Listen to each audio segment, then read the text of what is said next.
au niogope juisi? Mimi nitaogopa juisi, kwa sababu nikitumia hivi vitu ambavyo vitamtam, na naomba niliweke vizuri, napoongelea sukari, basi ongelei sukari tu hii tunaweka kwenye chai. Naongelea sukari katika kila kitu.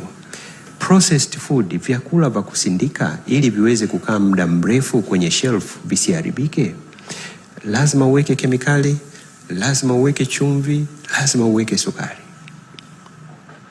Kwa hiyo sasa hivi vyakula vyote ukichukua cumulatively, nilionyesha figa hapa, utajikuta unakutumia vijiko 9 wewe bila kujijua.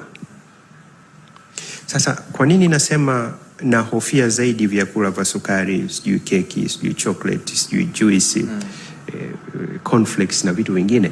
Kwa sababu hapa ukitizama tuna wanafunzi wa chuo. Hawa wote wanaamini kwamba magonjwa ya kisukari, saratani, moyo ni magonjwa watu wazima, ambao kwa upande mmoja mko sahihi, lakini upande mwingine hamko sahihi. Wewe una miaka 30 saizi.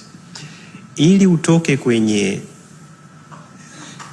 kabla hujapata kisukari, kuna kitu kinaitwa insulin resistance au pre-diabetes. Ni hatua moja, inachukua kati ya miaka 10 mpaka 15. Ili uweze kupata saratani ya tezi dume inachukua mpaka miaka 25. Sasa wewe kama una miaka 30, ni kweli utakuja kupata saratani ukiwa na miaka 55.